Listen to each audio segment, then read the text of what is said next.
കർണാടകത്തിലെ സ്വകാര്യ നഴ്സിംഗ് കോളേജിൽ മലയാളി നഴ്സിംഗ് വിദ്യാർത്ഥികളെ മലയാളി പ്രിൻസിപ്പൽ പീഡിപ്പിക്കുന്നതായി ആരോപണം.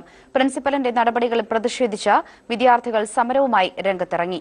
കർണാടക കോൺഗ്രസ് പ്രസിഡന്റ് സഹോദരന്റെ ഉടമസ്ഥയിലുള്ള തുംകൂറിലെ സിദ്ധാർത്ഥ നഴ്സിംഗ് കോളേജ് വിദ്യാർത്ഥിനികളാണ് സമരവുമായി രംഗത്തിറങ്ങിയത്. കോളേജിലെ മലയാളിയായ പ്രിൻസിപ്പൽ മലയാളി നഴ്സിംഗ് വിദ്യാർത്ഥിനികളെ പലവിധത്തിൽ മാനസികമായി പീഡിപ്പിക്കുന്നതായാണ് പരാതി. വിദ്യാർത്ഥിനികൾ മൊബൈൽ ഫോൺ ഉപയോഗിക്കുന്നുവെന്നാരോപിച്ച് എല്ലാ വിദ്യാർത്ഥിനികളും 500 രൂപ ഫൈൻ കെട്ടണമെന്ന് പ്രിൻസിപ്പൽ നിർദ്ദേശിച്ചതാണ് പ്രശ്നങ്ങൾക്ക് തുടക്കം. ഇതിനെതിരെ പരാതിയുമായി എത്തിയ 500ഓളം വിദ്യാർത്ഥിനികളെ ഭക്ഷണം പോലും നൽകാതെ പൂട്ടിയിട്ടുവെന്നാണ് ആരോപണം. തുടർന്ന് പ്രിൻസിപ്പലിന്റെ നേതൃത്വത്തിൽ ഹോസ്റ്റലിൽ പരിശോധന നടത്തി. മൊബൈൽ ഫോണുകളും അശ്ലീല സീഡികളും കണ്ടെത്തിയെന്നും ഇവ രക്ഷിതാക്കളെ അറിയിക്കുമെന്നും പ്രിൻസിപ്പൽ ഭീഷണിപ്പെടുത്തുന്നതായാണ് ആരോപണം.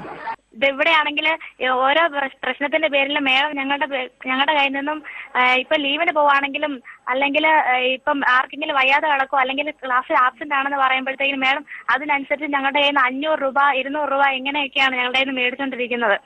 സത്യത്തിൽ ഞങ്ങൾക്ക് എന്താ ചെയ്യേണ്ടതെന്ന് തന്നെ ഞങ്ങൾക്ക് അറിയത്തില്ലായിരുന്നു. പ്രിൻസിപ്പലിനെതിരെ പരാതിപ്പെട്ട ഒരു പെൺകുട്ടിയെ കോളേജ് ഡയറക്ടർ ശിവപ്രസാദ് മർദ്ദിച്ചതായും ആരോപണമുണ്ട്. എന്നാൽ വളരെ കുറച്ച് വിദ്യാർത്ഥിനികൾക്ക് മാത്രമേ പരാതിയുള്ളൂ എന്ന നിലപാടിലാണ് പ്രിൻസിപ്പൽ.